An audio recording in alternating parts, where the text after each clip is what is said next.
Cory Sandhagen has erupted into bantamweight contention after having an incredible start to his MMA career. The fighter is still quite young and has a lot of potential to continue his quest and challenge for a gold belt.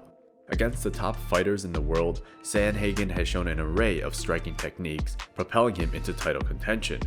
With that, there's a lot of mental focus and challenges to achieve the level that he's at now. In this video, we'll take a look at Cory Sandhagen's past, his rise to fame, fighter mindset, and more. If you enjoyed the video at any point, give it a like and subscribe to the channel for more content like this in the future. Kickboxing Past. Did you know that the Sandman started his combat sports career in kickboxing? And he was damn good at it too. I'm sure you've seen his spinning back heel kick that knocked out Marlon Moraes. And now you know where that skill set comes from. Cory discovered kickboxing at the age of 17, and the coaches at Elevation Fight Team saw immediate potential in the prospect.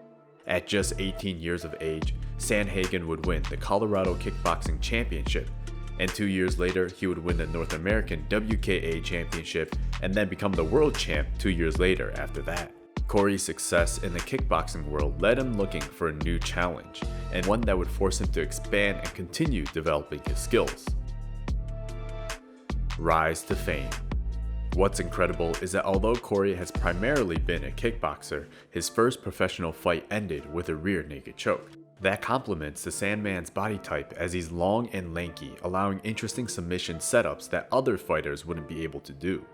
The famed fighter has a solid record of 14 wins and only 3 losses. He's had 2 incredible fights with Marlon Moraes and Frankie Edgar, both ending in knockouts. These fights showcase the wide array of skills that Sandhagen has developed since his kickboxing days. We've already discussed his ability to submit opponents, but Cory could also knock you out with a flying knee, as Frankie Edgar had to face. It was so good that Joe Rogan would have him on his podcast to expand more.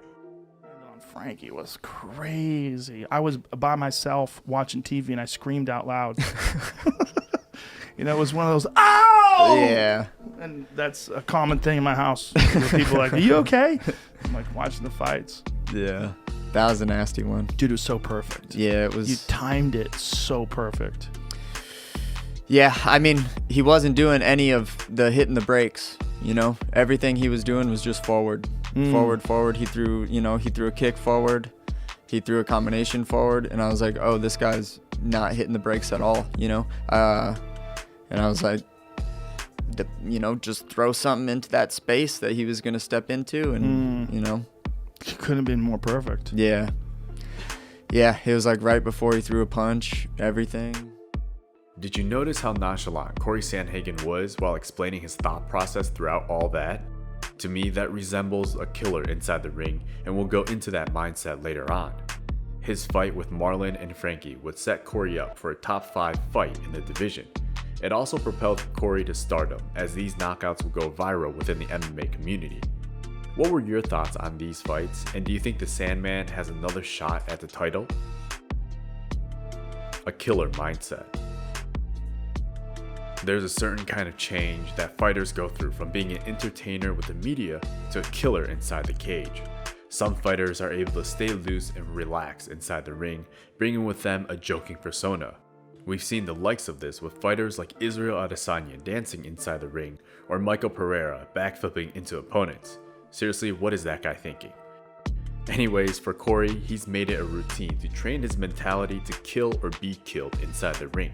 It's the same kind of savagery and focus that is required for elite fighters, except the Sandman does it each time he spars. He accepted the fact that the other guy in the ring is looking to take his head off, and he comes out attempting to do the same. Check out this clip on Cory explaining his thoughts on this mindset. I think it's been noticeable, the demeanor that I go into the cage with. It's noticeable in my brain too. Like when I'm walking into the cage, I'm ready, to hurt someone, and I'm ready to snap and get that 10 weeks of thinking about it out of me.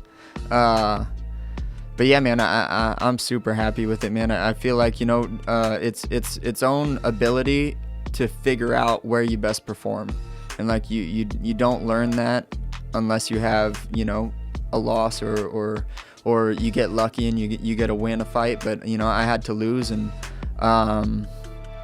that's how you learn that stuff. And I really feel, man, like when I'm in the back in that space, I feel 100% completely untouchable, you know? And that's something that is very, very different than when I was fighting before. Like I'm walking into the cage now feeling 100% untouchable. What are your thoughts on this kind of mental training and mindset going into a ring? Do you think more fighters should adopt this given how serious the sport can get? Personally, I believe that all fighters should train themselves to perform at the highest level, and this requires both physical and mental training. Thanks for tuning in to this content about the Sandman.